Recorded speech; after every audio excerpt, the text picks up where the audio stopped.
everybody. He's not seeing very well. I hope you're having a nice breakfast, cup of coffee. Now, just before our conversation takes off this morning, I'm hoping I can have your attention for our in-breakfast safety demonstration video.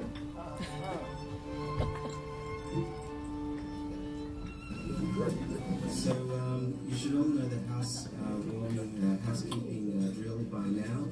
Here it goes again. Toilets over to your left, go sort of around, snake down the hallway, over to your left, 3 fire escapes, one over near the toilets, one over near the lift, and reminder, remember the tricky lift, not more than 5 or so people, otherwise you might get stuck in the lift and that would be a lot of fun. And also we have some trick doors as well, I've been told this morning. These doors over here on the left, which you might sort of head out towards, to go towards the toilets, but you won't be able to come back in through them apparently, so you might find your way back around. I'm sure you won't get trapped and you'll find your way eventually somehow, just giving you a fall.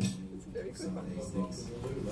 Yes, somebody got locked in the loo last time, but that's not going to happen this time. Seatbelt?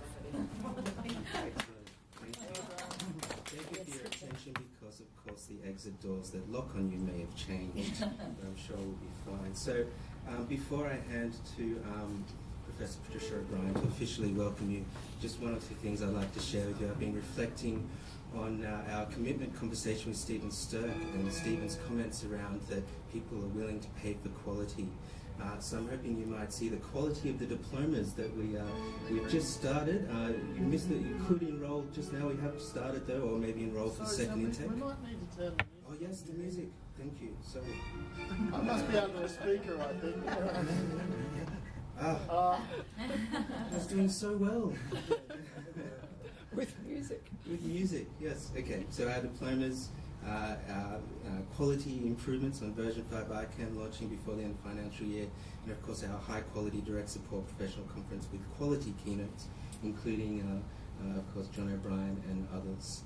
So the last thing, if I could just have a few more moments of your time, I wanted to share with you a little few clips of highlights from our conversations together so far.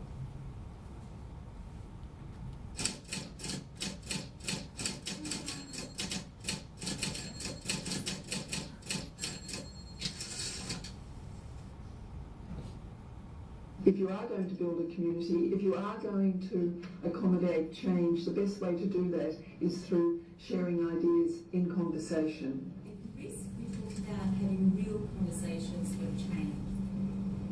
NDOs gives us the opportunity to unleash the hope and potential that exists in people's lives. And we can continue to evolve the vision. We don't have to think that the 2011 is the kind of, or 2013 is the kind of end point of human history. There's more yet beyond us, but we have to kind of dare to kind of look beyond where we've got to today. So the vision can evolve, and thankfully it does evolve, because we should question our earlier vision. I remember when we first got people out of institutions, it seemed so much better than the institution. Until, of course, you see that the ideas of the 1970s look a little dated today, sort of a group home in every pot.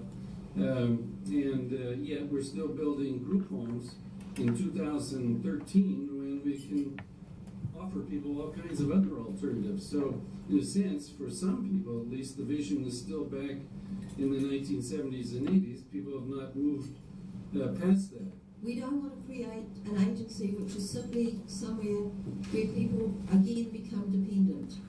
What we needed Imagine Better to do was to ensure that people with disabilities and their families stayed in control of their lives.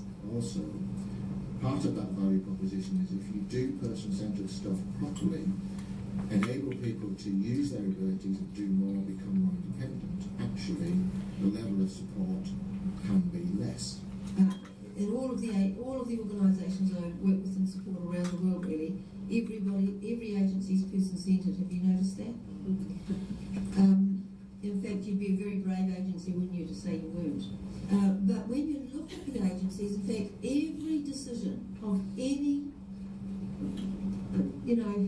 value at all, essentially, is made before you even know who the people are you're going to serve. your contracts are signed, your programs are set, your staff are employed, your budget's determined, your volumes, your numbers, your client group, all of this.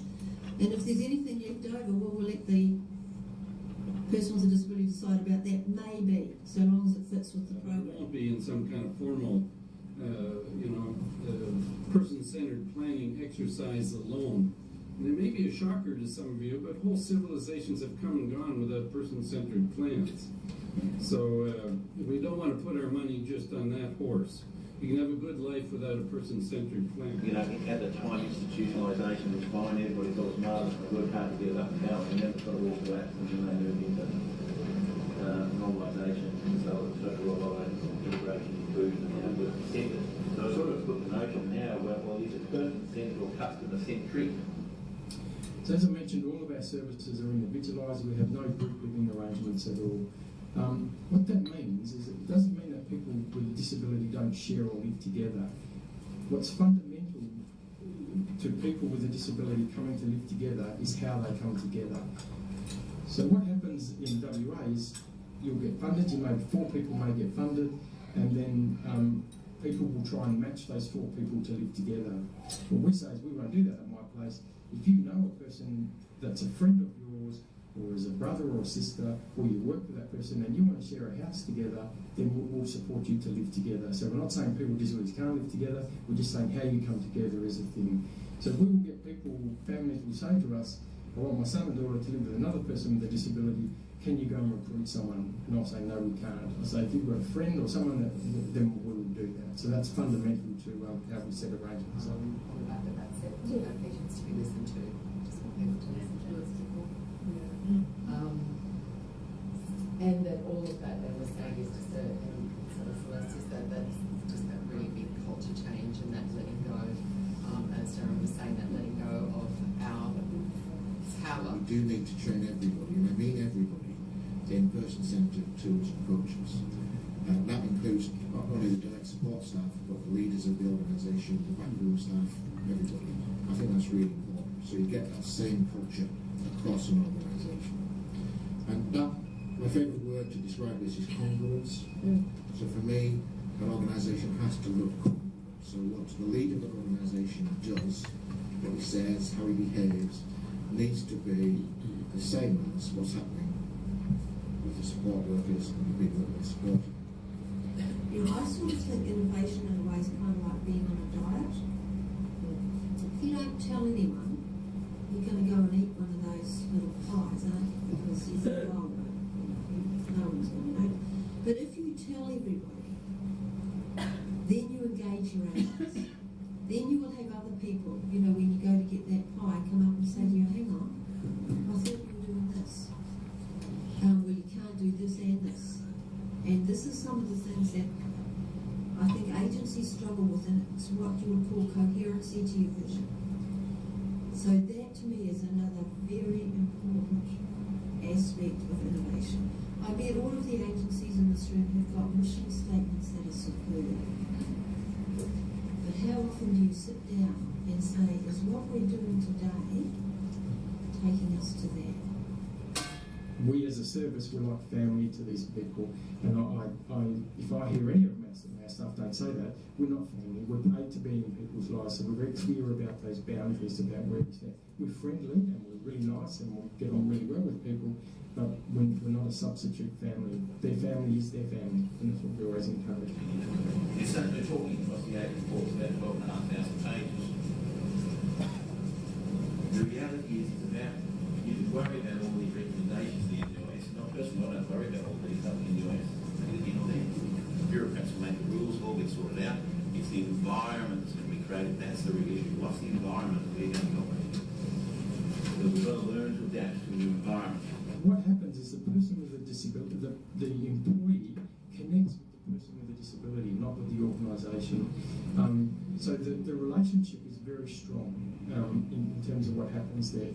So really, whilst the contract is there to ensure that you get a regular income and annual leave and things like that, if that's what's contained in the contract, it's a very minor part of that arrangement, because what we say is if the person doesn't want you in their home, then you surely don't want to be in their home, because because it's not working. The relationship is breaking down and it's not working. So the way we manage that, to answer the question, is we just be upfront and honest and tell people this is what it is, and people have a choice. They don't have to enter into it. They don't have to work with that person.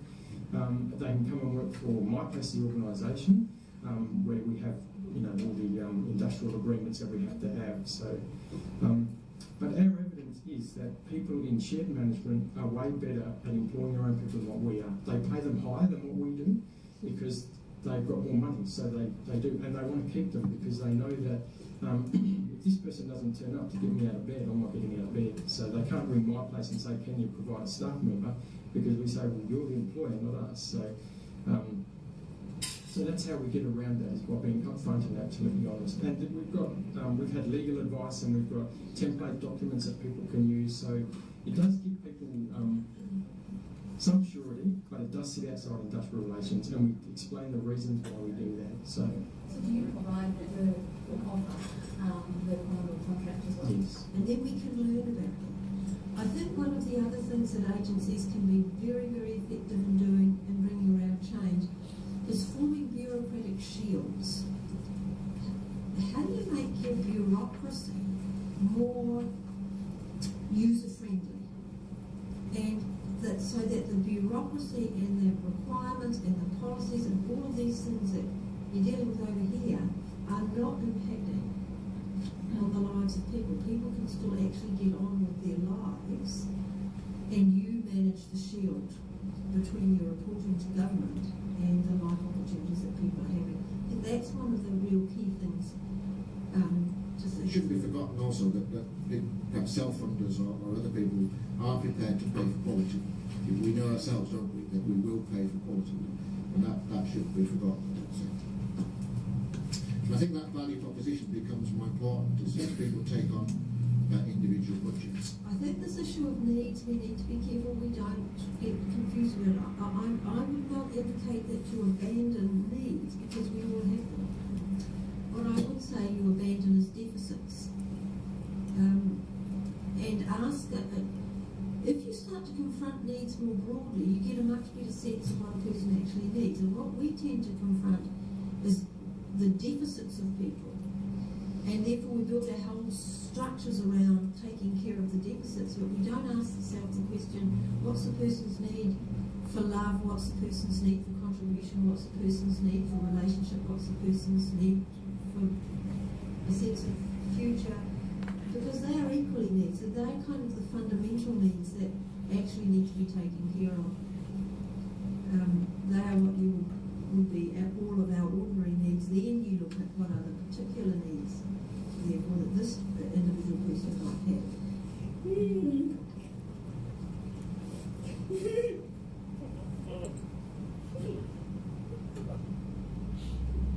My name is Shirley, and I'm from Northcote.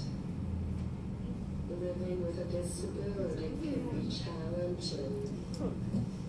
Sometimes society looks down on us and doesn't see our abilities.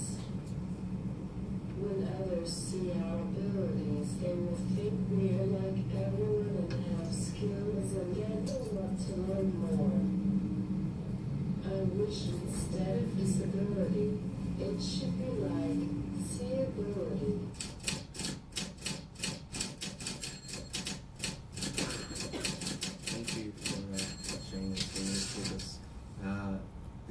The blueprint that we're putting together once it gives a month or two, but you should be receiving in the mail USB stick as part of this multimedia blueprint resource that will have all the videos that we've been taking from the conversation series. So that's almost it from me. I'll now introduce you to Professor Patricia O'Brien. And as you know, I've been telling you a little bit about Patricia, about the inclusive research and education that she's done, some of the books that she's written, that she's lived in co-residency model, that her husband's a Kiwi, that she's been doing person-centered things for a long, long time.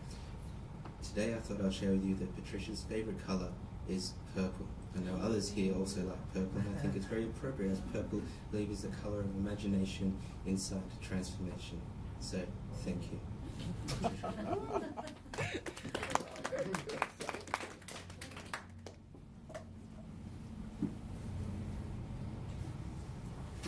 Well, opening up, I would like to acknowledge the traditional owners of the land, both past and present, and reflect on the space that we occupy. Thanks, Sam. I'll miss these introductions. Purple is my favourite colour, and I see purple around the room as well. It's almost a purple day. Thanks, Sam, too, for putting together the video. I just think it captures where we've been, where we're heading, and it captures a sense of community that we've built up here. So thank you all, too, for being here so that we can present the thinking that's gone on here over the last, I think it's almost 3 months, as a piece of multimedia. And as Sam said, when Blueprint for Change is available, part of it will be electronic, and all of the full presentations will be available. So we come to the last conversation. Thank you for being here for the last part of the journey. We're very privileged today to have Ken join us, Ken Baker. Thank you for coming, Ken. A very busy week with what's gone on in Canberra in terms of the NDIS, and I'm sure your organisation is celebrating and has been party to ensuring that the National Disability Insurance Scheme, Disability Care, has come to fruition. So congratulations to you there. In introducing Ken to you, as you know, Ken is the Chief Executive of the National Disability Service. He's also a member of the NDIS Advisory Group, and he's also a member of the Not-for-Profit Reform Council. So we're going to be in very good company today, hearing Ken bring together where I do believe he and in his role as Chief Executive of the NDS sees the current state of affairs and where it might be going. But Ken, what I'd like to do now is to invite everybody to introduce themselves to you and just let you know where they're from. So we'll just go around the tables. So could we start on this side, Gail? Gail Jelsis, Sunshine. Rebecca Fletcher, Sunshine. Lynette Roberts from the Centre of Disability Studies. Julia McCready from United Care Disability. Trent Cartmel from United Care Disability. Paula Marr, Wesley Mission. Peter Knight, Wesley Mission. Liz Hopkins, Northcote. Henry Andrew, Northcote. Ben Northcote. Shirley hasn't talked to you yet. Shirley is from Northcote as well. Great, thanks Shirley. Hi, I'm Leanna from Foresight. Miriana Gasvoda from Foresight Australia. Trish Wynn from Foresight Australia. Megan Spray from Chief Australia. Great. Oh, thank you. And Ken, we now look forward to hearing from you. And after Ken's finished speaking, there'll be time for some questions, and then we'll move into workshopping the posters that are around the room that you'll help to create, and we'll do that in the form of a bus stop. So thanks, Ken. Brilliant.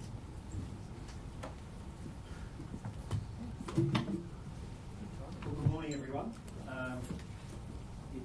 It's a great pleasure to be here at the end of what really, as Patricia said, has been a huge week for disability. We're calling Budget Week 2013, we're calling it Disability Week because of the enormous events in Canberra this week.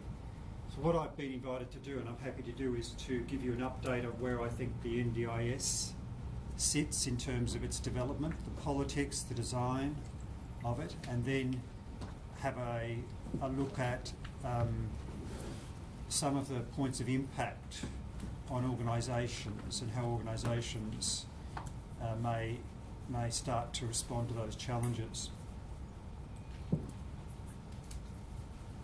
So I suppose it was a year ago or so we set 3 principal political objectives for the NDIS, knowing that it is ultimately a decision of governments about funding it. And those 3 objectives were to ensure that all states and territories sign up to the full implementation of the scheme. We have at that point 5, now 6 launch sites, but in last year's federal budget there was no funding beyond funding launch sites. So we needed to make sure that this turned from being a pilot project into a national scheme. The second key objective was to ensure that the scheme was fully funded. And the third was to maintain the bipartisan or cross-party support that is so important to ensuring certainty in the future for people with disability and their families and for service providers. And this was no mean task, because we're not just dealing with a federal government initiative, we're dealing with a Council of Australian Governments initiative. So all states and territories, as well as the federal government, and the likelihood of parties of different political persuasion being in government during the time in which this scheme is developed and implemented.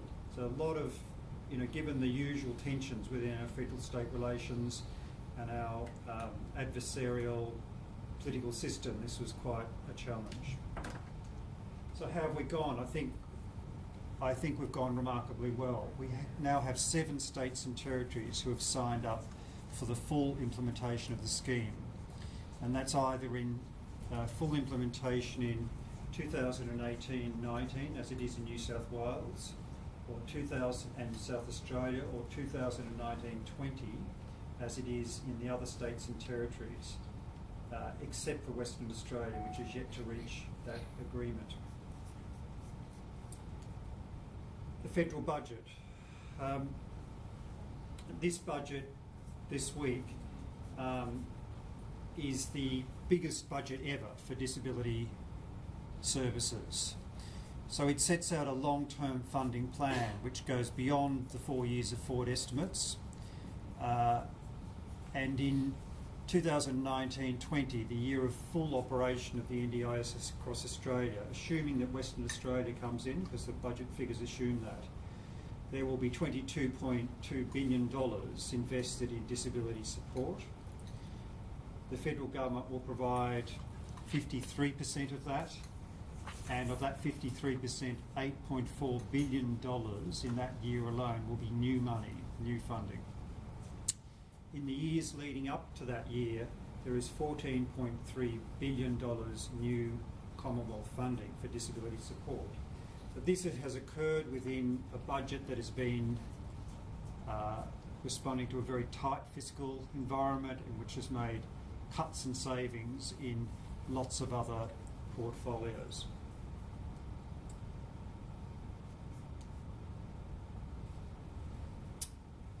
During this same week, legislation to lift the Medicare levy by 0.5% from 1.5 to 2% was introduced to the federal parliament. Now, I remember saying when the NDIS campaign first began a couple of years ago that if the NDIS becomes a public debate about a new tax, as distinct from a public debate about the aspirations and needs of people with disability, then we will have lost that debate. But this week in Parliament, we've had legislation to introduce a new tax which will raise $3.3 billion in its first year, sail through the House of Representatives without a division, and then sail the following day, sail through the Senate without a debate. It's been quite remarkable. And not only that, but that new money that is raised through that addition to the Medicare levy will be put in a dedicated fund which cannot be used for any other purpose than the additional costs which arise from implementing disability care or the NDIS. So that has been, I think, we still have to get Western Australia as part of this national scheme. I think that will happen. But otherwise, and listening to Tony Abbott's budget reply speech last night, he said that he would honour the funding plan outlined by the government. So nothing, I guess, in politics is ever absolutely sound or safe. governments change, minds change, circumstances change, but I think we're in a very good place for seeing the full implementation of this massive transformational social reform. Let me now turn to the important issue of the design of the scheme. The design of the scheme is really proceeding, one way to think about it, it's proceeding through in three tiers of design detail. At the highest tier is the sort of main architecture set out in the NDIS Act 2013, which broadly defines who will be eligible for funding under the scheme, broadly defines the role of the national agency that will administer the scheme, arrangements around compensation payments and other matters. It's quite a big bill, but it is just the main architecture. Interestingly, again, that went through both houses of federal parliament with a unanimous vote of support. And there's not that much big legislation that does that anymore. There is then a layer of subordinate legislation called the rules, and there have been 7 of these rules released for public comment. They concern matters such as who will be a participant in the NDIS, what sort of supports will be funded through the NDIS, how will children be treated, what are the arrangements and protections regarding the exchange of information between government agencies, how will compensation be treated, so for people who are eligible for compensation under through court proceedings, and importantly, what criteria service providers need to meet to be registered providers under the NDIS. Of those 7 rules that have been released for public comment, the government is considering that comment. The responsible minister, Jenny Macklin, will then seek state and territory agreement to the amended rules. Once she gets that, they will be tabled in the federal parliament. They will sit in the federal parliament for 15 sitting days as what is called disallowable instruments, and become law when they're introduced into the parliament. They can't be amended, they won't be debated, but they'll sit there in federal parliament, and they can be disallowed if it's the will of the parliament. There will be some further rules to come on. Most of them won't be contentious, but there may be a rule around the use of restrictive practices, for example, which could be contentious. There is then the third tier, which are the operating guidelines, which the Disability Care Australia agency itself will develop. And there are, in fact, some quite important things contained in that set of guidelines, like the assessment methods that will be used to help determine eligibility. There are tools that are being developed and tested at present on different groups of people with disability. It being absolutely important that whatever methods are developed are sensitive to all different types of disability. There's also very important for support providers, the pricing formula, the pricing benchmarks, the way in which pricing will be approached. So I have a meeting with the agency next week to get a full briefing on the approach to pricing that they're proposing. That's obviously going to be a critical issue for the viability of the sector.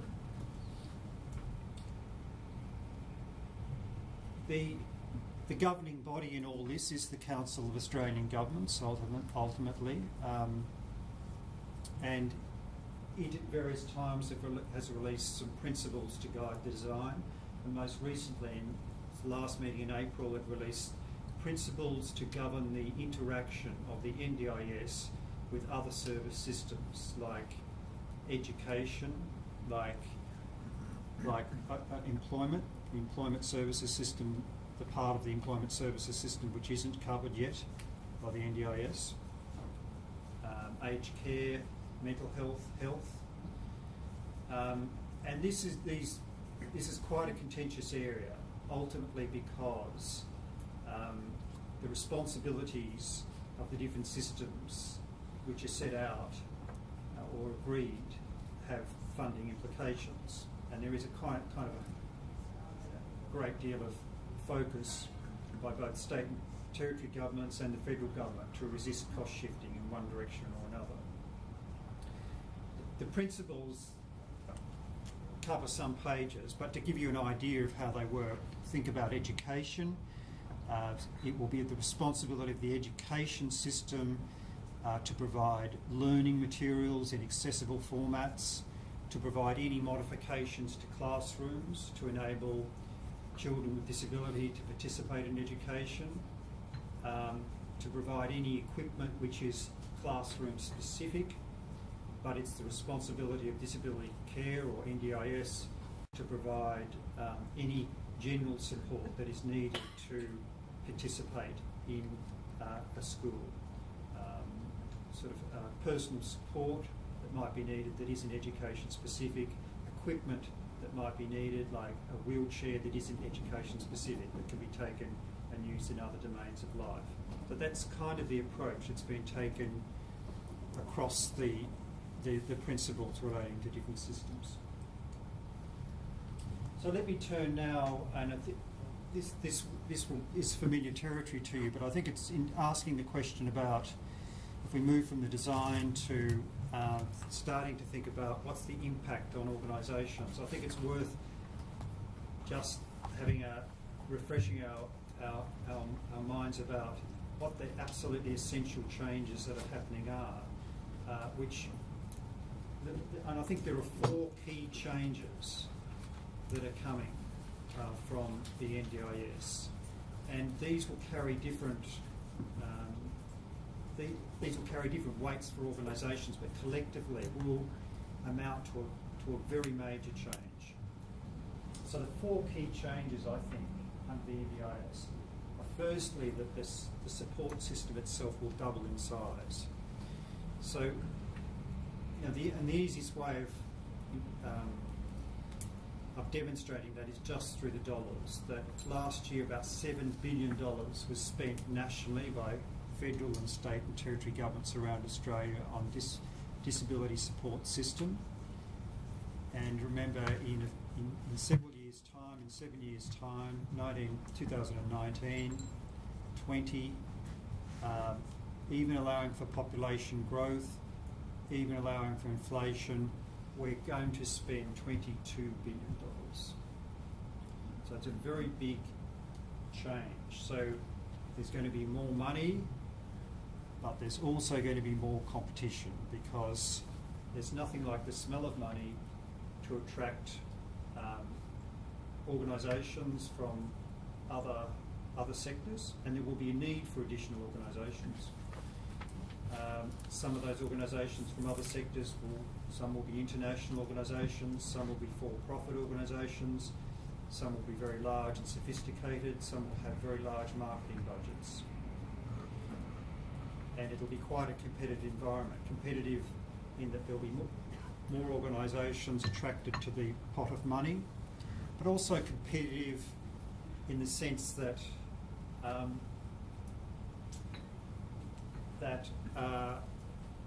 consumers themselves will be exercising purchasing power and choice, and so competitive in that sense. The workforce, roughly speaking, will have to double in size. So nationally, we look like we've got a workforce. The data on this is very poor, remarkable, isn't it? The data is quite poor. We could have around 70,000 people employed in the sector nationally. Estimates are we could be looking at a need for around 140,000. In this state, we have, I think, the best recruitment campaign that I've seen in Care Careers that only operates in New South Wales. But there are lots of pressures coming from the demand for more workers. The second key change, and one that you've spent a lot of time talking about in previous breakfast sessions, is that people with disability, and in some cases their families, will exercise choice and control. And this is an absolutely central principle of the NDIS and is guiding a lot of the thinking and discussion. And that means, first of all, that government is no longer the customer. So as much as we might want to be, I think as heard Lorna Sullivan say, as much as we might use the rhetoric of being person-centred at present, we know as service providers that our main line of accountability is to government. That's with whom we have the contract with government. Government demand, government specifies program guidelines, government specifies deliverables, contractual outputs, and government provides the money. So no matter how much we try within the current system to focus on the people using services, it's government that demands our attention, and that will change. Service funding, planning and delivery are individualised. I think reiterating one of the messages I heard from an earlier session, this is not just a change in the relationship between support worker and consumer or client. It is a change across the organisation.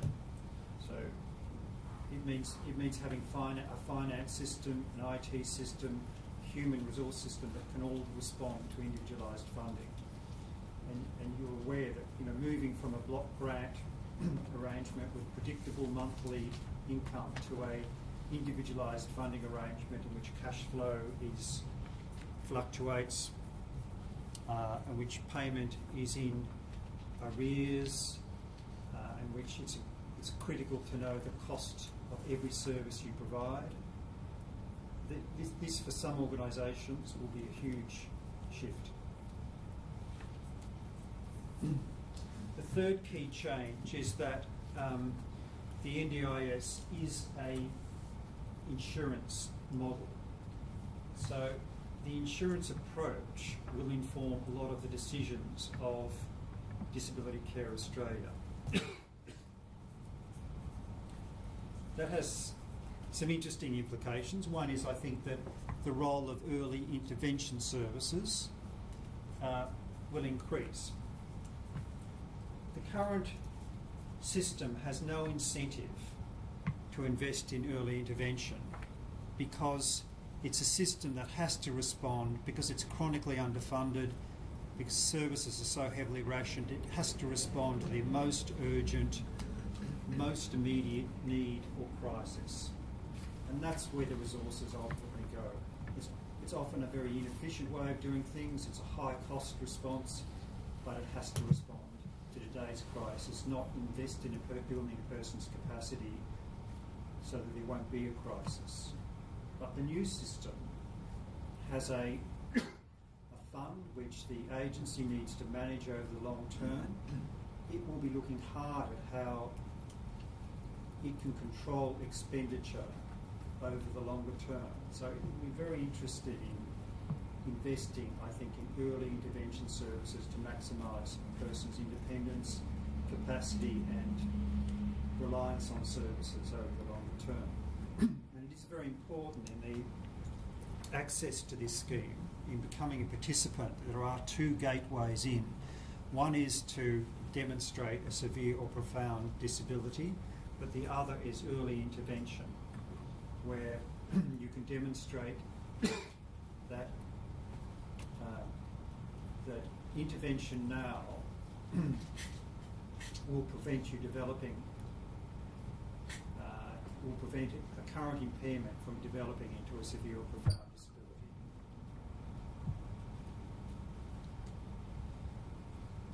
I would expect investment in research to grow. The agency itself, the insurance agency, needs to understand much better than we currently understand what works well,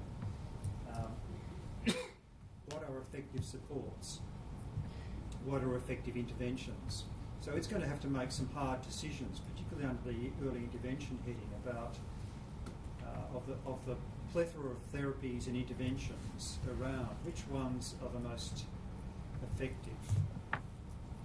Because it's going to have to make the decision about whether to invest in them, fund them, or not fund them. So it's going to need good evidence, and there's explicit mention of this in the legislation and the rules, the importance of evidence.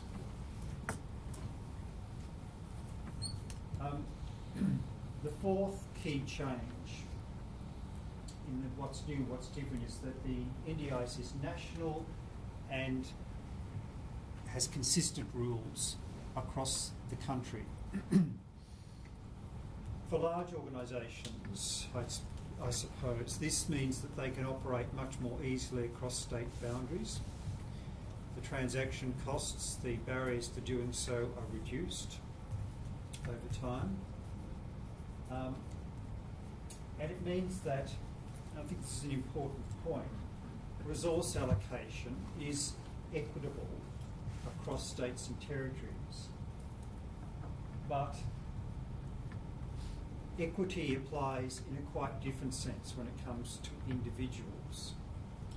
So the equity across states and territories is essentially based upon population. The populations of people with severe and profound disability in different jurisdictions will drive the funding allocations. But when it comes to individuals, people with similar disabilities, similar conditions won't necessarily get the same funding allocation. It may be very different.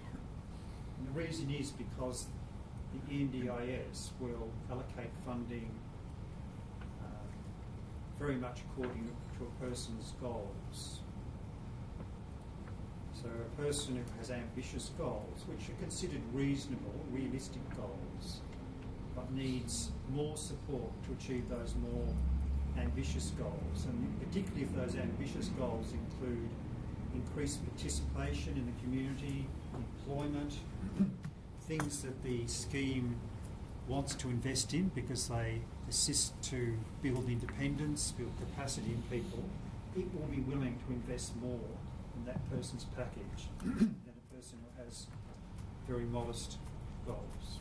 So you may get that appearance of inequity that people who seem to have very similar disabilities will get quite different funding packages.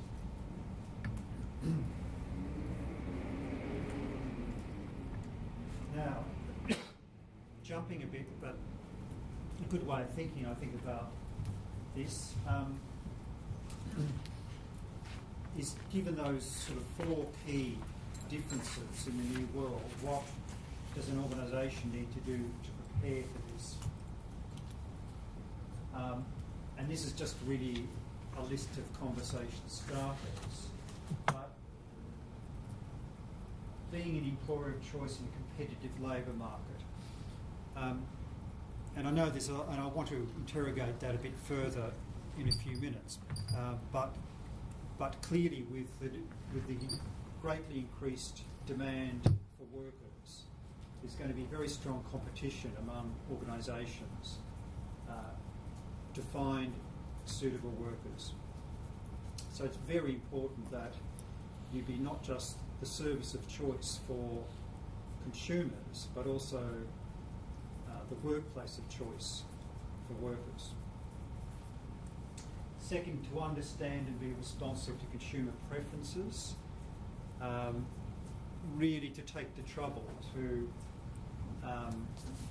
know what consumers want, what they think of the things you're providing, not just current consumers but prospective consumers as well. And there kind of hasn't been as much, I think a lot of organisations do try to do this because of their mission at present, but there hasn't been much of an incentive to do it because typically you don't have any unfilled places anyway. So there's not much point in marketing to prospective consumers. But in a market in which, and it is a kind of quasi-market we're entering, information is very important. It's very important that organisations can communicate to their consumers, to their prospective consumers, what they do that's effective, what value they can add to people's lives. Thirdly, know the cost of providing individualised services. And just to reiterate the point, under a block grant system, there's no imperative to know the cost of providing a service to this particular person as distinct from that particular person. But there is, under the new system, to be financially viable, you need to know what each service is costing. Because people are coming to you with individualised budgets. Have sound systems and policies, and particularly policies and systems attuned to the individualised environment or person-centred environment. Really be well governed and make sure boards are fully apprised of these major changes and think at a strategic level about what it will mean for the organisation. Base service practice on evidence, because again, to reiterate the point, the NDIS agency, Disability Care Australia, is going to want to see evidence of service effectiveness. So they want to invest the dollars in where the dollars are going to make a difference. I've mentioned measure and communicate values and effectiveness. So that's important in marketing. Work with families and carers where appropriate as partners. Have strong connections with local communities. This is often something that, long-standing not-for-profit organisations have that can't easily be replicated by new entrants to the market or the system. They should be greatly valued, and they're so important. These strong connections with local communities are so important for supporting people with disability to participate more actively in the society, economy, civic life around them, which is a critical part of the vision of the NDIS. And finally, organisations need to know their competitive advantage. So, again, we're moving from a system in which the opportunities for growth traditionally have been quite limited. In this state has experienced significant growth over recent years, so that environment's already changing. But for many organisations, traditionally very few opportunities for growth, and when any opportunity comes up, they grab it. They don't ask too many questions. But in the new world, there will be many opportunities for growth. And some of those opportunities should be refused and others should be embraced. And that's a very important strategic question for the board to answer: which opportunities for growth to pick up and which to resist. And that really comes down to organisations themselves identifying what their core mission is, what their core strengths are, what their core business and skills are, and linking those with the opportunities that arise. Do you want to be in the new world? Do you want to be a department store which tries to provide a whole suite of services to people? Or do you want to be a specialist boutique, the best in the state at providing a particular support? Let me just spend, this is the last section, but spend a bit of time on workforce, because I think the workforce demands ahead are quite great. And the workforce problems certainly can't be solved by organisations alone. There does need to be a national disability workforce strategy, and such a strategy will be developed. The government is going to release very shortly a tender to develop such a strategy, and I think it'll need to be, I think they've dragged their heels on it a bit. This is something we need to get on with very soon, because there's often a long lead time in matters of workforce development. So some of these points are things organisations can do. Others refer to points that have to be delivered in the design of the system or investment by government. There is a great shortage at present of data to inform workforce planning, and it's very difficult to develop a workforce plan unless there is data, and that data needs to exist at the national level, the regional level, and the organisational level. So organisations themselves need to have systems in place so they can collect data on their own workforce retention, from where are they attracting workers, so they can plan. And that, I would think, is part of a strategy, that issue of data and the capacity of organisations themselves to collect that data, analyse data, needs to be invested in. Second is a recruitment strategy, and I would like to see care careers available nationally. One of the key lessons from care careers when you analyse the data is that 2/3 of people who are registering interest in working in this sector are from other sectors, aren't currently employed in the sector. So they're from, sometimes far-flung sectors that have no apparent connection with this sector at all, except there's someone, as one of the television ads points out, there's someone in a paint factory in mid-career. He's not getting a lot of satisfaction out of his current work. He has the right attitudes and values to take into the disability sector. He needs training when he gets there, but those values and attitudes are absolutely critical, as we know. So people with the right values and attitudes, I think, can be attracted from all sorts of places, but there does need to be training in the sector so that they have the right skills. Optimal rostering and workforce utilisation. There's analysis from Victoria that suggests that organisations are not very proficient at rostering efficiently. And we know from a national workforce survey that there are many people currently employed who would like to work more hours. So there is an untapped source of workforce hours in the existing labour force. And rostering becomes, in an individualised environment, rostering becomes quite a complex but critical factor, because people may be working 2 hours with one client here, 2 hours with another client there. They've got a gap in between. How is that gap to be filled? How is it to be paid for? There are tools available that can assist with this.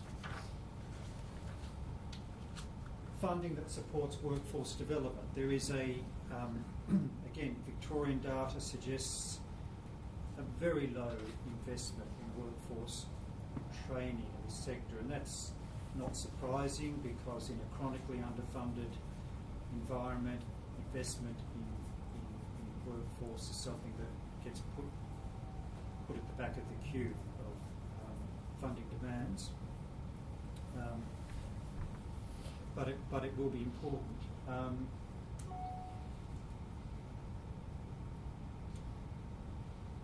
And the risk here, I suppose, is that, again, evidence from overseas suggests that individualisation also drives casualisation of the workforce.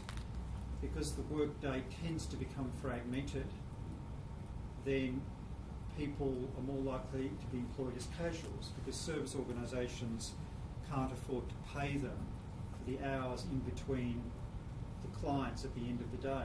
There's a client in the morning, there's a client in the evening, and there's nothing in between. So there's a tendency toward casualisation. I think that's kind of worrying. There's an argument pro and contra here, but one of the worrying things is that organisations are reluctant to invest in workforce development for casuals, because casuals come and go. So we don't want that to happen. There does need to be significant investment in workforce development, in training, in skills development, and in career pathways. So it's been quite a hot debate about the national training package, community services training package through the Industry Skills Council, and the hot debate really is about whether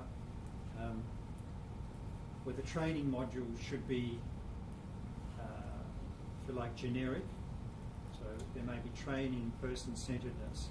Should that be generic, given that there is some sort of beginnings of a convergence happening, home care, aged care, disability, toward more consumer-directed approaches to service provision?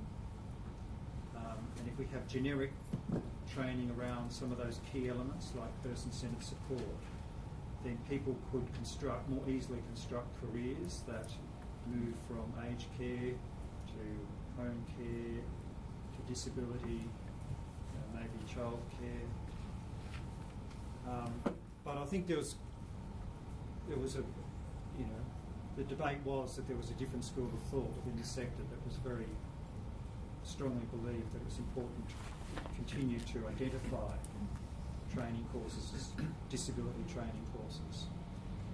And I think we've reached a reasonable position on that. But it is important, I think, that we recognise that there is some policy convergence happening across human services, and that people, if they're going to have career paths through a lifetime, are probably going to move through multiple jobs, some of which may take them out of the disability sector for a time but bring them back in later.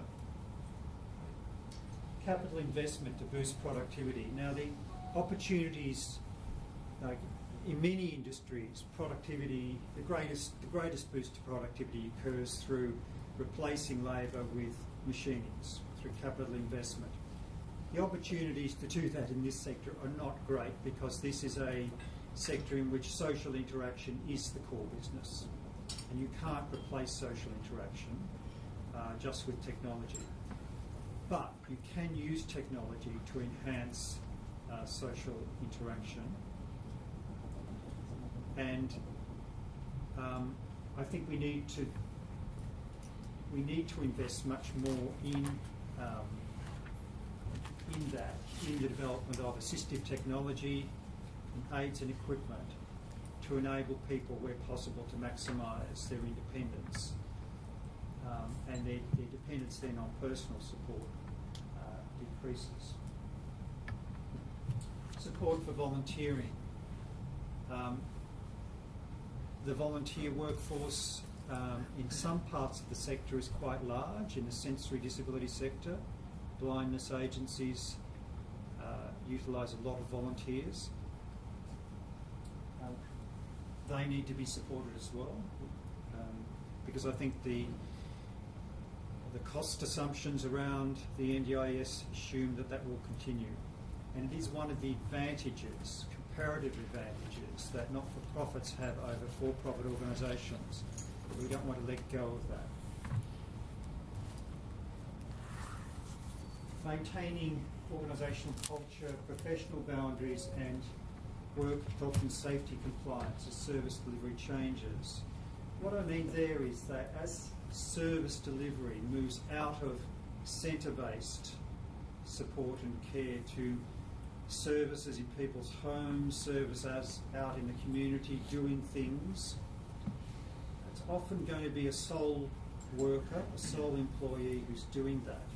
They won't be subject to direct supervision. They're going to have to be good, flexible, lateral thinkers, but they're going to have to make some tricky decisions about work health and safety, for example, because we know that the work health and safety regulations follow workers round. If they're delivering services in someone's home, that home is a workplace in the view of the work health and safety legislation. The more time they spend away from the organisation, out there in the community delivering services, the more the connection with the mission of the organisation could attenuate, even atrophy. So it's important to have practices that bring workers together, give them the opportunity to talk through some of these tricky professional boundary issues that you get with people when you're dealing with them one-to-one in their homes, in their, in domestic environments or in community environments. That issue that Darren Ganelli said, we're not family, we're paid workers. I think so. There is a professional boundary that needs to be kept. But all this in the new world starts to blur. And some of the blurring is good because we need more lateral thinking, more flexibility, more adventurous choices by people with disability. We want to support adventurous choices, but in a way that doesn't jeopardise organisational compliance with work health and safety legislation or completely overrides sensible professional boundaries. Maintaining workforce quality and standards in the face of growing demand for labour simply is saying that, and I suppose I have at the back of my mind here the importance of preventing, responding to abuse and neglect, and the way in which rogue workers do get into organisations. There's a great tendency when you're desperate for workers to employ anyone who turns up. And we've got to resist that. We've got to ensure that the people that we employ do have the right values and the right professional standards. And finally, there is a tension, I think, a debate, a tension between maintaining attractive working conditions and meeting consumer demand for flexibility. So people who have managing their own budgets, will want to stretch those dollars they have as far as they can go. They may not want to invest in training of support workers. But we as organisations need to build a workforce and build an attractive career choice for people. So flexibility for consumers is very important. But it's not in anyone's interest if that flexibility comes at the expense of being over time able to build and retain a happy workforce. So I hope there's a good lot there to sort of stimulate conversation for the rest of the morning. I think that for service providers, the road ahead, we've achieved remarkable things, and it's full credit to the sector, I think, and organisations in the room today, and the alliance those organisations have formed with people with disability and families and carers to drive the NDIS. The NDIS has got as far as it has got because of a campaign driven by the sector. It hasn't been something driven by government. So this is quite unlike many other reforms that happen to us that are initiated by government and imposed upon us. And I think for that reason that although it's a very steep road ahead for service organisations haven't embraced the NDIS because it's a comfortable choice.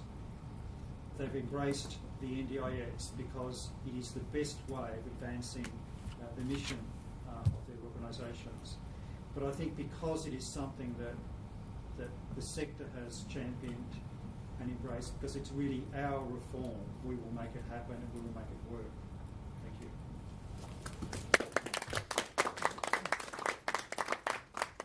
Well, thank you very much, Ken. It was a perfect way to bring our 6 conversations together for raising reality-based issues. You have insights that you are very happy to share with us, and I think probably you've transferred new knowledge around the room. So Ken would be open to some questions. So if we could just now open it up for clarification of points, or you might want to extend some of the points that Ken's raised. So thank you very much, Ken. It's always hard to be the first question, so thanks, Michael. Ken, thank you for your presentation. There's so much in there. I'm interested to ask you about the support across the Parliament for this, and it does seem somewhat unusual, like what some of the drivers have been for that cross-Parliament support. It is very unusual in this political environment, which is a very fractious environment.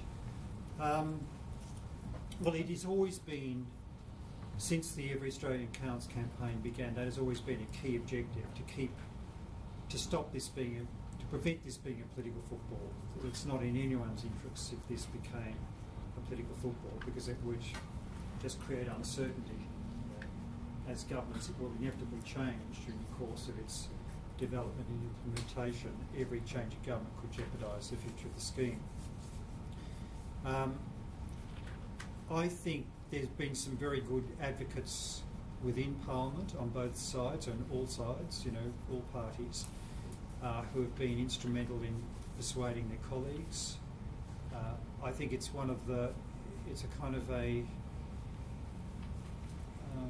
it's the nature of the issue as well,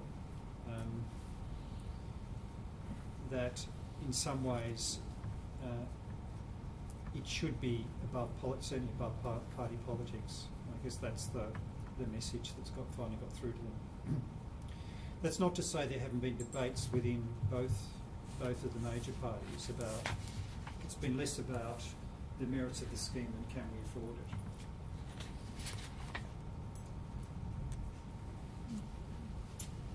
The other key thing in all this is that the history of most of the history of our sector has been that there's been very confused, conflicting messages to government about what we want,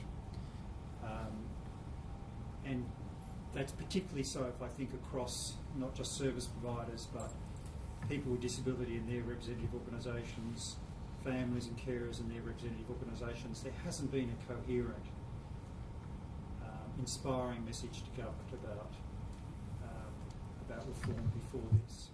But we made a conscious effort to get together at the national level. We formed the National Disability Carer Alliance, which brought together Australian Federation of Disability Organisations, Carers Australia and NDS. And we made an agreement, a pact, that we would argue about issues we disagreed about across the table, and we'd be robust in that argument, but in public we would support this major light on the hill reform. And even though we may have different perspectives on it and argue about some of the design detail, we wouldn't let that overwhelm the great support we have had of the concept. And I think that message meant that government couldn't,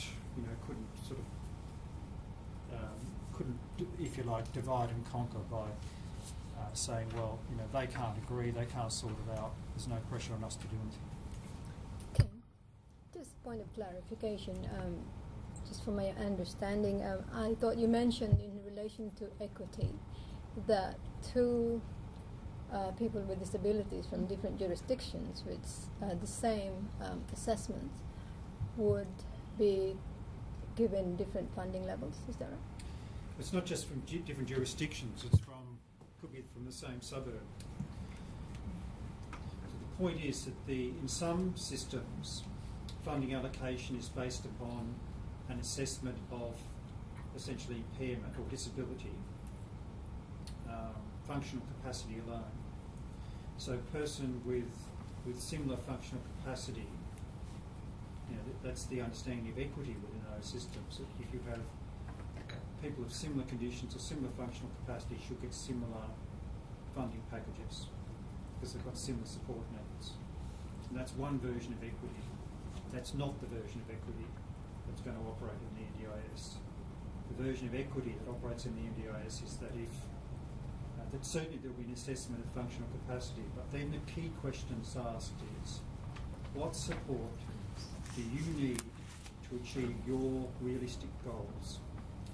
And if your goal is, as I said, that the answer to that question, as long as it's within the parameters of what's reasonable and necessary, this is the phrase used in the legislation, as long as it's within those parameters, you will be provided with the funding necessary to achieve those goals. And because people will have different goals, they have the same functional capacity, but they'll have quite different goals, then their funding packages will be quite different. David. Good morning, Ken. Good morning, David. Sorry I arrived late. I think that encapsulates the challenge to the service provider part of this whole equation. That what we've had to deal with up until now is providing support to people under the guise of a defined program or a number of defined programs. But if you didn't find what you wanted within that defined program, then you didn't get what you wanted. So that's going to be a big change. That the ability for people to find what they want is going to be different, or wider or more complete. But the challenge for us, I think, and I was just talking about it this morning, is that how are we going to ever be able to be a conduit to provide people with the virtually infinite choice of things they're going to be seeking, whether they be physical things like wheelchairs and apparatus and what have you, down to the most basic need like a house to live in. That it's going to be completely open slather. If you go and buy a car, you choose everything about the car. But how are people going to be able to provide that stuff? Where are we going to get the means by which a person can actually spend the money to buy what they need? And by we, do you, on that? well, by we, do you mean your organisation, or do you mean the sector? I mean providers generally. So I suppose if you present yourself as the one-stop shop where you can get everything, then the department store, then I suppose there is that expectation. The consumer will say, well, this is the range of things I want, and I expect you to provide them all. But I think that will be the exception rather than the rule. I think in most cases, your organisation will offer a particular range of services or suite of services or supports, but not an infinite. I don't think it's an obligation to provide an infinite range, because there'll be other, a person will very likely get their wheelchair from one place, their personal support from another, their employment support from somewhere else. And it's really up to them or the agency on their behalf or the plan management provider, a new organisation type, on their behalf to help them construct or find the services, contract with those services that can meet all their needs. So you may be a support provider, so you'll provide a certain specified range of supports. You may also be a plan management provider, in which case you may assist a consumer to get supports from other organisations as well as your own. But certainly you're right about, I don't think the choice is not infinite, it's within the boundaries of supports that have a direct link to disability, so there are limits around choice, but certainly for service providers who are now living within a world of multiple programs, each of the programs has its own rules, contracts, eligibility criteria. A lot of that disappears, and all those programs are essentially collapsed into a single funding bucket, and then that's reallocated to individuals. So it is a very different world. Massive. Peter. Ken, I was really interested in the outcomes measures aspects that you talked about, and just the priority that has within the NDIS legislation itself. Considering the the hope or purpose of it is, you know, satisfaction and sort of achievement, and are somewhat difficult to measure outcomes. I'd just be interested in if there's any sort of early streams of thought in doing that. There's the sort of STAR model they use a little bit in the UK, but it's sort of something holistic as well. Or I'm just interested in that part of the evidence as to how effective services would be. I think a lot of this is still work to happen, that's in the future. That is beginning to happen now, but there's nowhere near final. So there's nothing in particular in the legislation about outcomes. The quality systems that are currently administered by states and territories will continue during the transition period into the new schemes. So in a way that has put some of these debates on the back burner.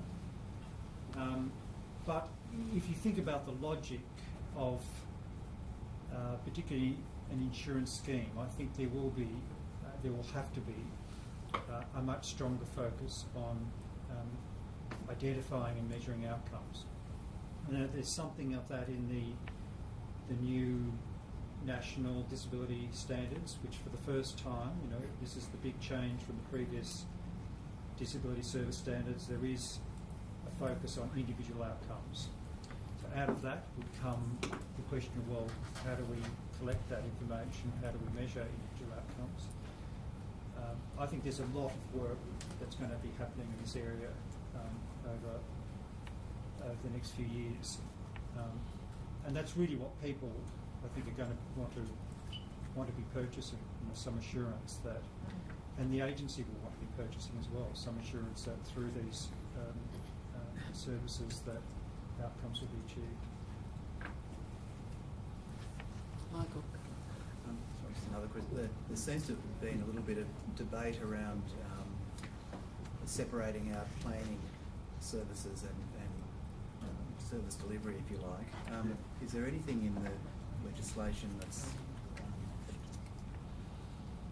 has a comment on that either way? Because I know there's been some range of debate about they should be separated or sort of. Yes. Yeah, the debate is because it was felt that if a service provider or a support provider is also a plan manager, there's a conflict of interest. But the legislation doesn't disallow it, and nor do the rules at this point. So everything that's been legislated at this point would allow the support provider to also be a plan management provider if that is what the consumer wanted. And I think that's a good outcome, because in many cases, not in all cases, but the choice of the consumer would be to say, look, I know these guys in this service organisation, I trust them, and it's convenient for me to get them to manage my package as well as provide them with some support as well. And they should have that choice.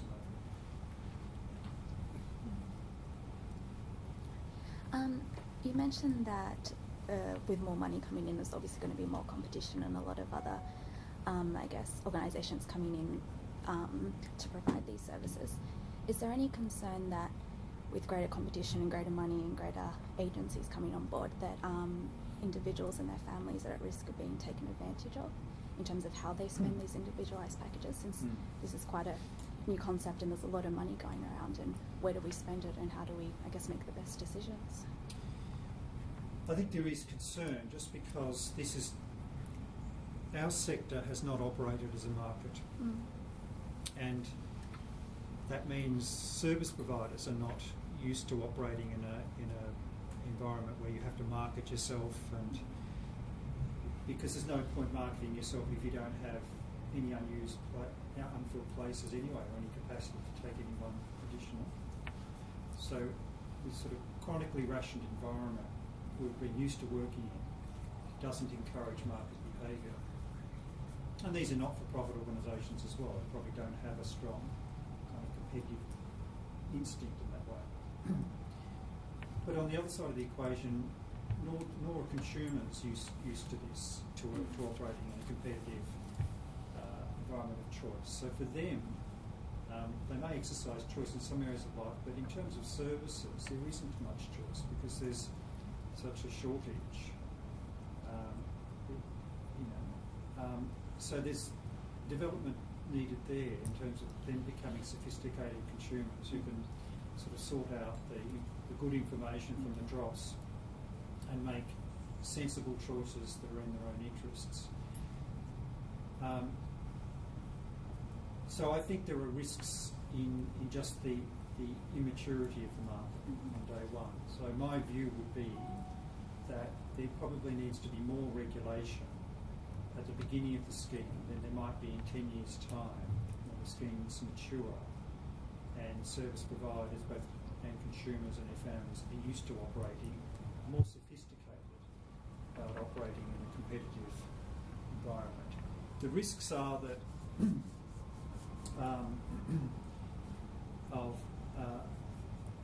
I mentioned, the risk of a large organisation with a large marketing budget coming into this sector, being able to advertise what it does much better than it can actually do what it claims to do. Whereas a lot of organisations, not-for-profits that are here, are very good, I think, at doing what they do with limited resources, but not very good at marketing and communicating. There's also the risks of what's called cherry picking, that there may be organisations, for-profit organisations, that will very selectively attract the clients where they think the greatest margin exists. And so I think when the Auditor General in Victoria reviewed individualised funding and the impact, he concluded that one of the risks was cherry picking, that for-profits would say, this client is high cost, difficult, challenging behaviour, we don't want to deal with them. We want to deal with the ones where there's much easier interaction, less skill involved, and a predictable margin. And that would be a very, very bad outcome. So the answer to that, I think, is to make sure we've got three things really. Make sure the price is right. We've got to make sure that there's no cost disincentive for organisations to assist the most difficult, complex disabilities. We have to make sure there's proper training and skills. We need quite high-level skills available to assist people. And I think it also underlines the ongoing importance of the not-for-profit sector who have the mission, really, that's driving them. So sure, not-for-profits need to keep a close eye on the bottom line and make sure they're not running year-on-year deficits, but it's the mission that's going to drive them in the end. Thank you. Any other questions? Ken, do you see the sector consolidating to acquire some economies of scale? I think, that's hard to predict, and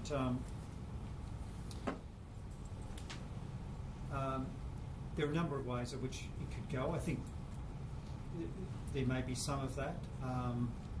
It may not occur through mergers. It may just occur through I know of some organisations already that are talking seriously about forming alliances. So not mergers, but alliances, and probably perhaps sharing some of the back of house administrative support they need. So I think there will be some new configurations like that. But I do believe that, in the new world, just as in the commercial market, there's room for large department stores and boutique salons. So within this sector, there will be room for, large multi-service organisations as well as flexible boutique organisations that are the best at doing what they do. How do we avoid being stuck in the middle? There will be room for the middle as well. Is it? I've got a question that could be a bit complicated. one of the things that's happened is, say, looking at accommodation for people that require full supported accommodation. There's a variance in existence across the state about the bricks and mortar, where they live, who owns where they live, and the relationship between ownership and the provision of the service. And we have in this state the department who has invested heavily into housing stock. Well, not heavily, but they have invested in housing stock, and a lot of organisations provide services within the framework of a department-owned house, for instance, a department-owned property. The other day I was at a meeting where the department had launched, that's the State Department, have launched a guideline for the building of group homes, which beggars a few questions, in fact.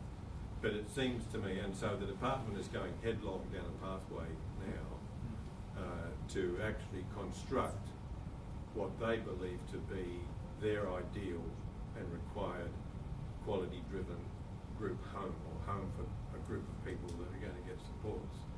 So when it comes to the person who's going to be funded to buy the supports they need, there's going to be some circumstances where the provider of the support is going to have access to a government-owned home that is modern and built and blah, blah, blah, and other providers who have only access to homes that they've derived over many years of using rented places or investments that were made 20, 30 years ago and have gone by the use-by date, which don't comply with aspects of adaptable design for living.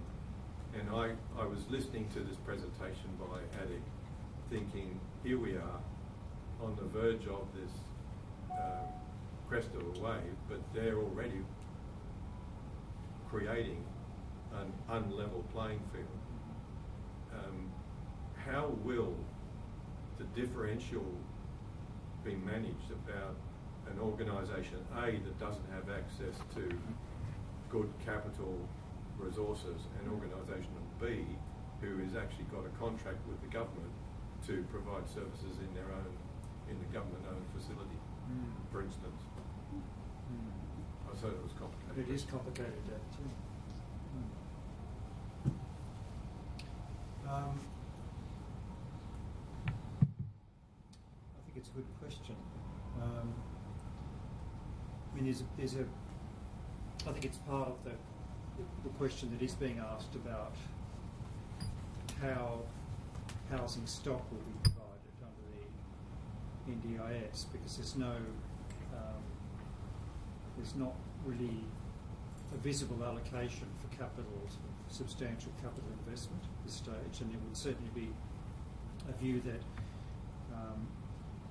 many people won't want to live in group homes, but I think there is existing and continuing demand for group homes.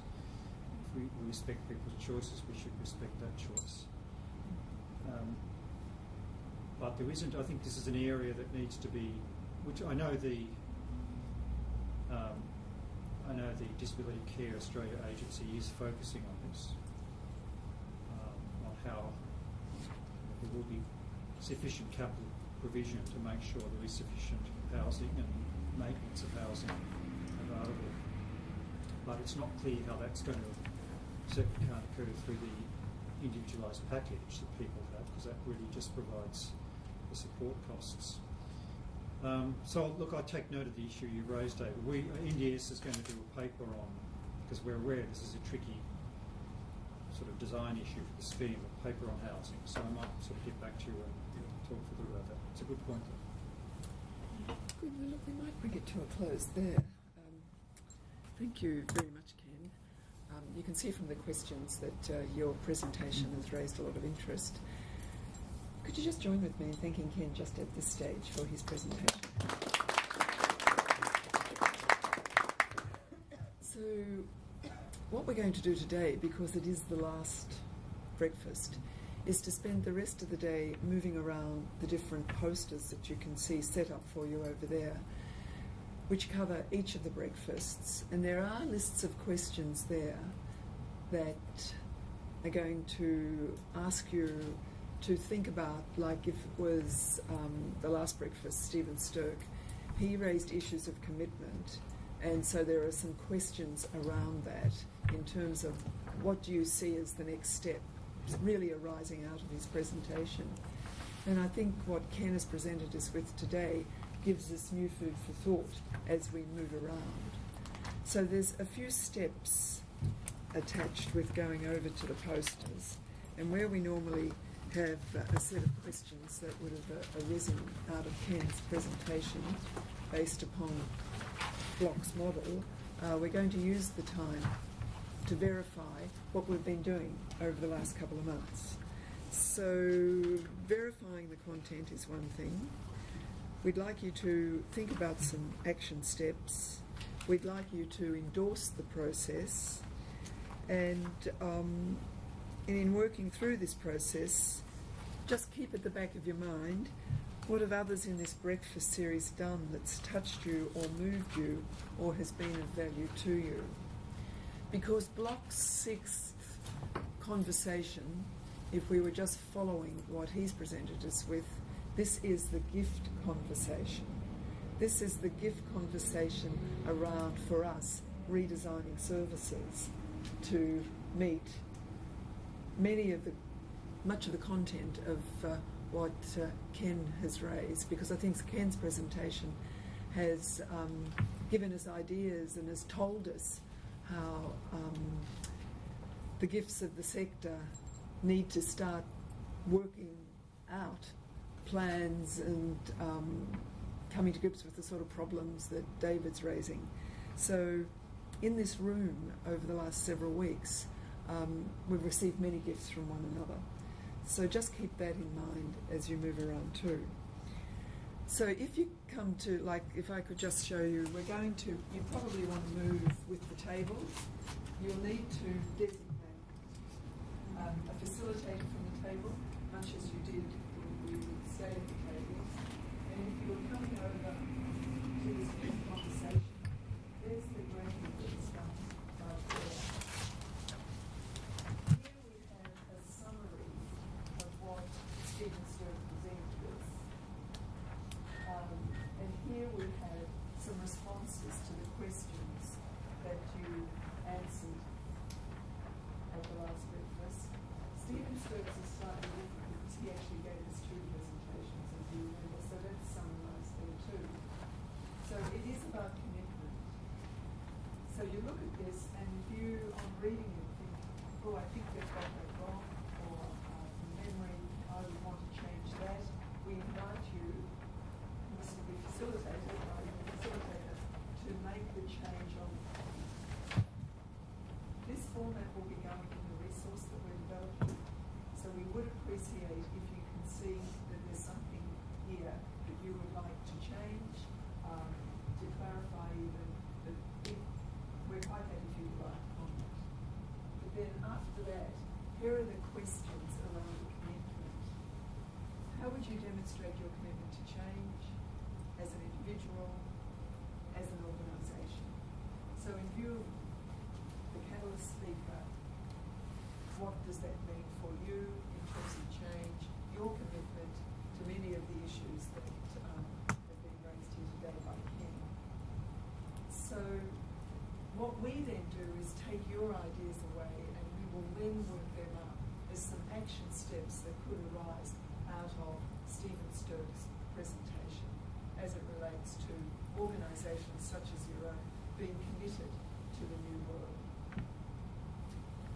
As we come along here, if you could sign with the changes that you want to make, that you just verify that this poster is an accurate summary of what we've done. If you'd like to put your signature there, we'd be very happy for that. But also here, in our booklet, we hope, with your permission, to have maybe some like cartoon shapes or bubbles, let's say, with some comments from yourselves. So a form of endorsement about maybe the value of considering commitment. So if you do have some statements, if they could just go up here, and then throughout our resource, we we would just like to have a series of personal comments. We would come back to you and just say, is it okay to use this one?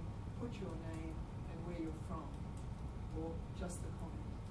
So we think that this could take 10 minutes at each poster, or quarter of an hour. What do you think, Sam? Emma? 15? About a quarter of an hour? Okay. Anyway, we will monitor that, and of course it's done as a bus stop. So I think we're in groups of 6, and so somebody will start with Michael Goldberg's first presentation, and then another table will start at 2, and so it goes on. And then after 15 minutes, I will just tell you it's time to get on the bus and move on to the next poster.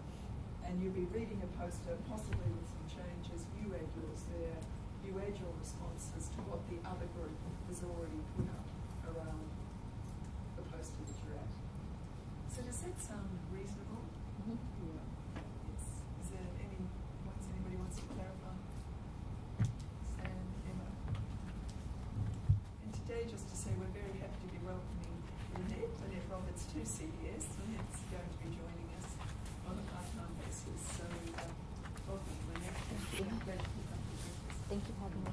Okay, so I don't know if anybody wants to get a coffee. We will be breaking for morning tea, but feel free to do that. So are you happy to stay in the groups that you're with, or does anybody want to move, considering that you'll maybe start in the organisation? Okay.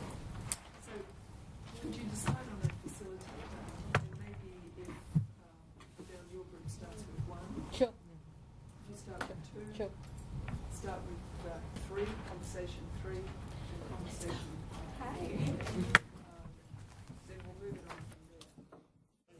One of the speakers particularly talked about coming with a network. They wouldn't take them on unless you already had a network support. So they're just going to help you build that network maybe, but talks about that a lot.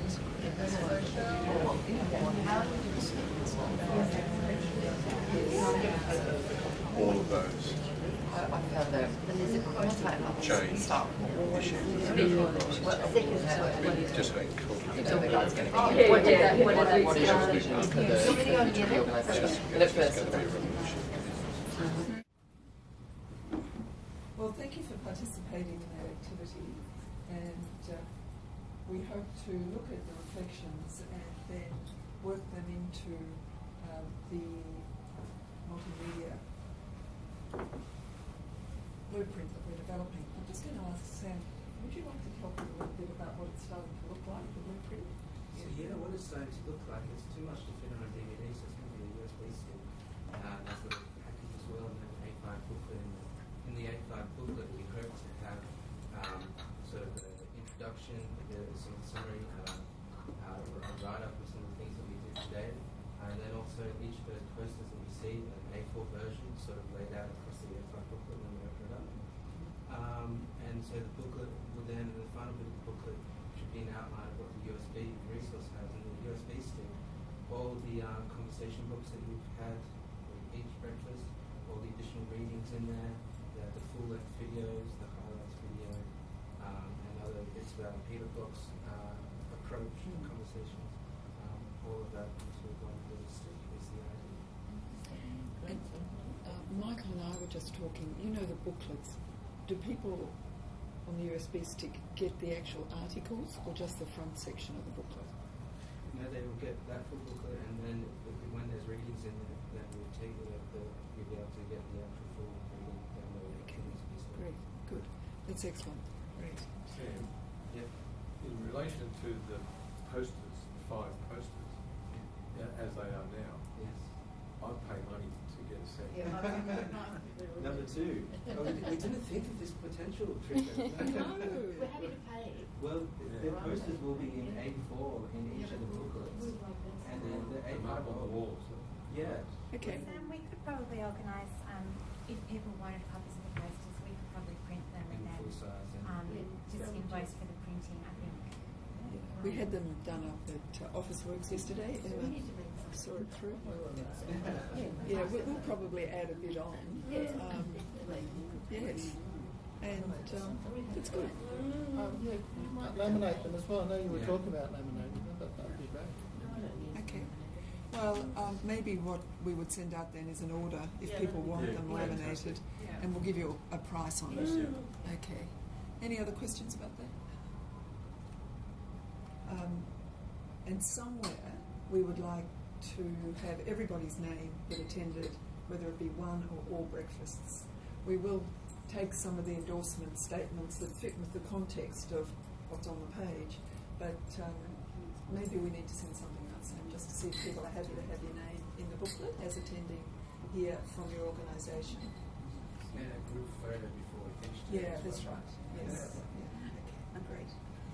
Anyway, we were just talking to CDS yesterday saying that this has been a really nice project for us to work on as a team, and made so by your contribution. So thank you. So there's only one or two things left. We're going to ask Shirley and Ben to make a comment on how today has been. We value your comments. They keep us honest.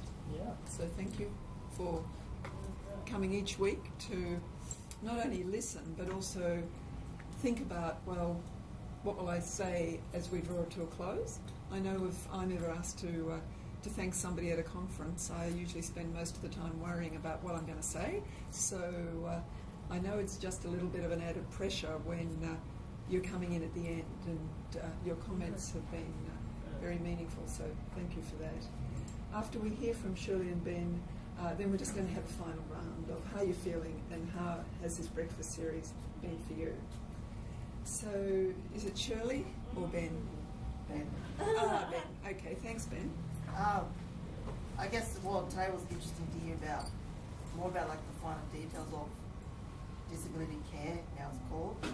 And I guess for me, like the whole series of breakfasts have been very, very informative, as well as like empowering and inspiring. Like just to hear the ones that really stuck out for me were like the My Place one and Lorna's one as well. They ones that I really took a lot from personally.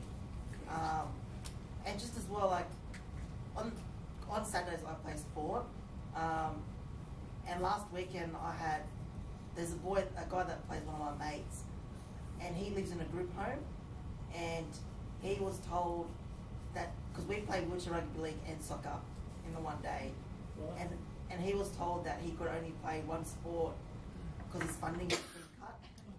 So he can only afford, his funding supposedly can only afford to be there for 3 hours instead of 5 or 6. So hopefully like the NDIS will do something for that. Well, hopefully. So, yeah. Yes. That's a great example for us all to hear, though. I think there is a bit of a fear out there that there won't be enough money to go around.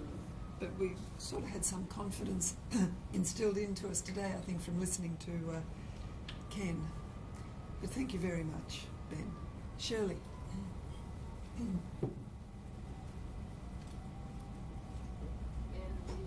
would enable me to get out in the community and do my own things without relying on my family. Sometimes I have to wait until someone is free to assist me because I am not eligible for support. I have to choose my family or family's friends, but mostly I choose my able-bodied friends to help when we hang out. It seems a long way, but it will be exciting, especially when I move out and live independently. Thank you, Shirley. In advance of you moving out, we celebrate with you now. This is your direction. So thank you. Well, in many ways, you both have opened the way and paved the way for our final round. So the final round is how you're feeling and how's the breakfast series been for you. So who'd like to begin?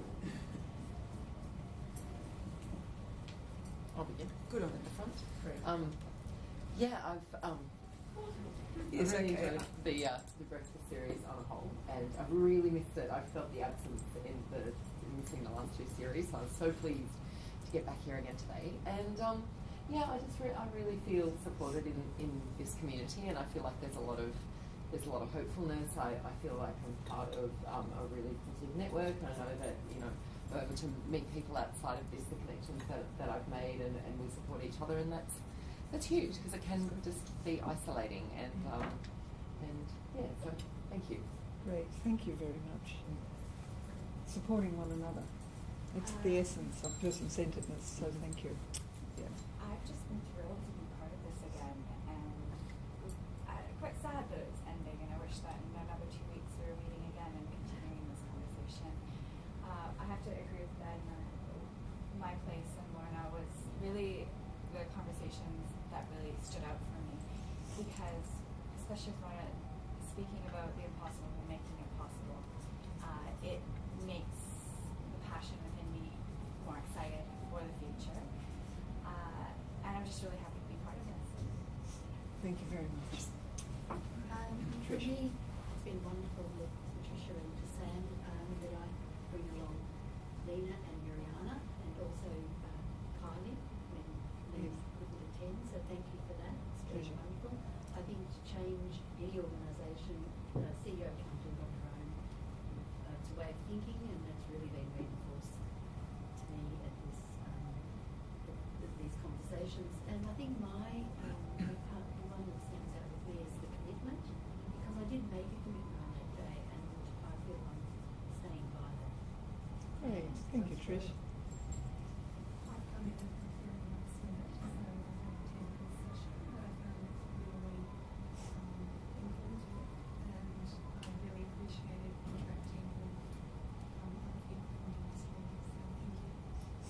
We're glad you're here. You're most welcome.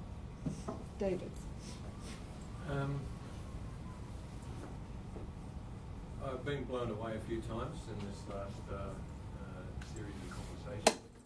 Lorna blew me away, and Michael Kendrick blew me away, and when I say that, I mean that I go away with further thinking and further exploration of how I feel or what I'm thinking, my reactions or responses to the situation that we're in. So I value the time that enabled me to do that personally, but I also value the opportunity to kind of take the messages out as well. So when I engage with my teams, that I can come from these other experiences that I've had, which set a different sort of level or a conversation, a different pathway. I think it's really a great moment that in the time that we've been meeting, it's been the time of this reform actually going through. And I wrote somewhere that and I did it on my LinkedIn thing as well, that I just don't think that, certainly in my lifetime, that there's been a social change of as significant as this social change. And I think its ramifications will live on for decades to come. And I think the nervousness that we get now from politicians and others is a temporary thing, because the people who are going to buy the services in the future will set their own agenda. The young people with disability that are getting born today will have a different life experience to those that were born 60 years ago. And I think that's where the power will go. So what we've done is, or what the community has done in Australia. And I think the most notable thing was that after the announcement of the levy, so we've had legislation, a tax change, a budget, all these things lined up like ducks in a shop. After the levy was introduced, the poll in the Australia reported 78% acceptance, community acceptance of the funding levy for the NDIS. And I just don't recall anything of that magnitude occurring in Australia in the past. And I think that is so significant. And it's great that we've met with this stuff happening around us, like meeting in a thunderstorm. All this stuff been going on around us, and here we are, week 6, and Prime Minister was in tears the other day, tabling the legislation for the funding, momentous stuff. And other countries, I know that my CEO is recently travelling, other countries are seeing what's happening in Australia and are saying, wow, you guys, you're getting your act together in this area of work. And I think it's so good, and it augurs well for these youngsters, because they're going to get a different life experience. And at the end of the day, people that are working in the sector, like us, and providers and all that, what we're on about is to try to do what we can to improve the life of experience, or the experience of the lives of people who have been given a life but they also got a disability of some kind. And that's it. You know, I said to my colleagues yesterday, that's it. You don't get a second go here. That's it. So as providers, if we're not achieving some sort of benefit or an improvement or some sort of change or aspect in a person's life that we're supporting, well, we shouldn't be here. You know? And I think Shirley says she wants to be more independent. Go for it, Shirley, because if we're redundant in your life, that can only be a good thing. Great. So it's been a privilege, Patricia. Great. Shirley, would you like to? It has been great. I have been enjoying attending the breakfasts. Thanks very much, Shirley. Ben? Yeah, it's been great. I'm going to miss the quiche. And it's just been awesome to meet like all you guys and sort of network and like see what other organisations are doing, and like we're all on this journey together, so hopefully we can meet up again and see where we're at. Hopefully so. Thanks, Ben. As a first time meeting today, I feel really privileged to be involved and to see what these guys are involved in. I'm relatively new to the sector, and the learning experiences that they are teaching me, and it's overwhelming sometimes, but I get excited for them. It's, that seems a long way away, but all this information that we're getting, because I knew nothing about it, a few months ago, and the information today is helping me understand. I have disability throughout my family, and it gives me hope for the younger family members. Great. The older ones, you see how much they missed out on and how much opportunity is going to come. So we hope time flies, because everything's growing. Well, thank you for being here. Thank you for being. Liz? Similar to Shirley and Ben, for me, the most powerful conversation was Lorna as well, because maybe it just really hit grounded me when she was going on about imagining better. I think one thing, sort of the biggest thing I'll take away from this is in the role that I have with Shirley and Ben, how can we imagine better together, and how can we share that across our organisation and across our sector as well. So just kind of keeping it grounded in, kind of doing one person at a time, but talking about that in a kind of broad, connected way. Great. Thanks very much, Liz. Michael? Look, I've firstly to thank Patricia and your team. I think it's been an exceedingly well organised series, and every speaker has brought a whole other. I've found them all inspirational in different ways, and to thank everyone here. It's been great to meet some new people, and I think all of us sharing this journey, and not entirely sure at times where it's heading or where we'll end up. But I think that sense of sharing, and excuse my back, sorry. It's a pretty good back. I guess at this point, a real feeling of gratitude for the opportunity. I think it's been a terrific opportunity, and I've taken a lot from it, and I think I'll continue to take more from it as time goes on. So thank you. Well, thank you for being here. Thanks, Michael. Peter? Look, it's a very unique sort of opportunity, really, to go deeply into the areas of practical and theoretical aspects of the life of people with disabilities, and I've really appreciated that. I think I feel sort of triply privileged in a way to having gone both, because the first time it's like you drive around as a 5-year-old and you see all these places in Australia and you think, well, somebody else, you get an idea what's there, but it was probably too new for me to really appreciate fully. But hearing it the second time, it's like I went back to the places that I really wanted to see and to think about and to go a little bit deeper. And so, you know, some of the accounts that we've had of people, what they have managed to achieve. Think of that young guy with folding the towels, you know. Yes. And, you know, actually none of us could fold towels like he could, you know. And that it was beyond just seeing him as having a disability or whatever. It actually was something that he could do, and you know, colour coding them and just kind of making it. And a comment from that presenter saying she didn't feel like an innovator. She was just helping people live, you know. And yes, look, I really appreciate it. It's been great for me. Thanks, Peter. Paula. Well, I've actually found the conversation series actually quite inspirational, and I think on a personal as well as a professional note to a lot of learnings that I have got through each of the weeks. And I think, you know, when I've looked in my calendar and said, oh, that's right, I've got a conversation coming up, you know, tomorrow or whatever, you know, I get excited about, well, what am I going to learn? What new things are out there and experiences that we can actually share on this journey?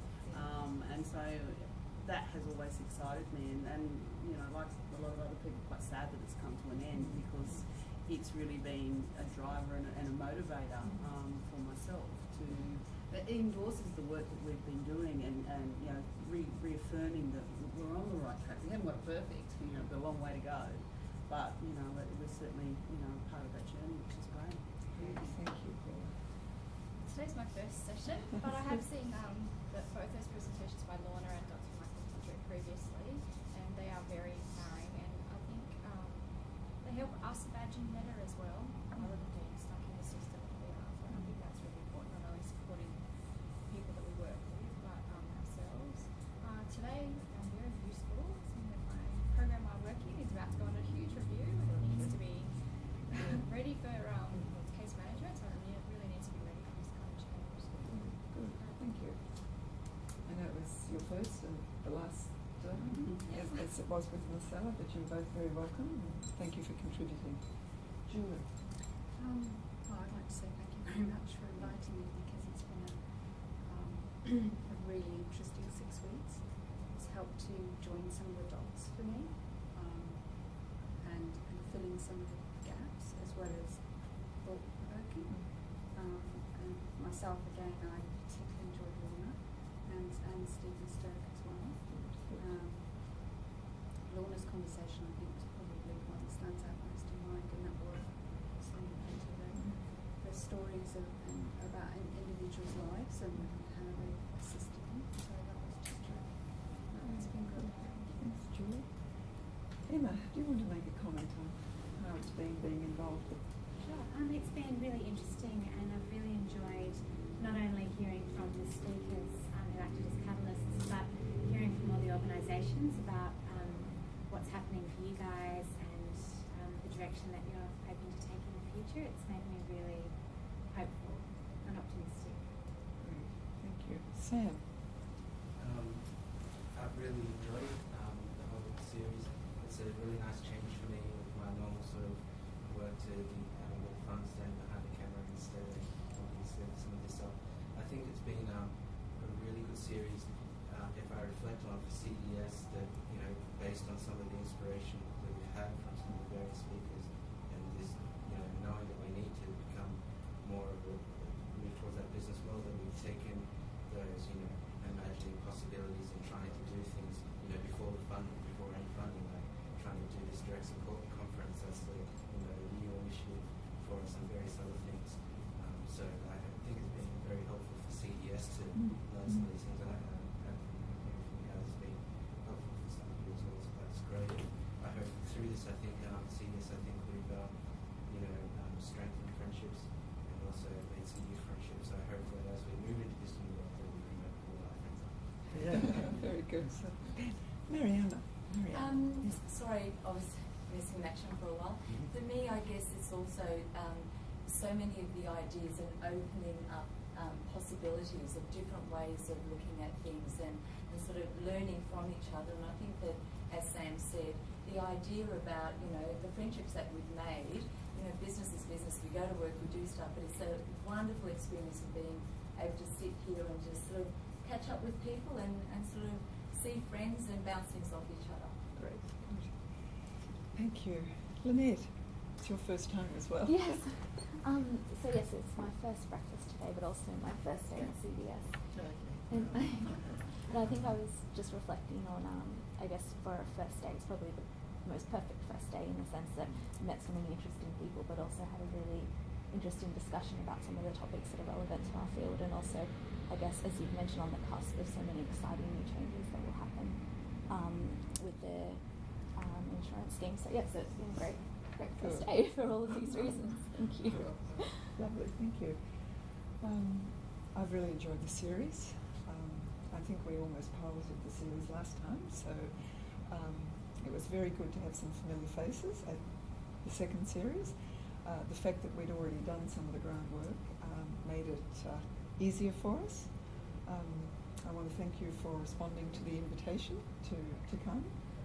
I want to thank Sam, who worked with me when we had been told that we had the funding for it, and I think we had about 10 days in order to book this venue, find this venue, get invitations out, design who we would invite. So thank you very much, Sam.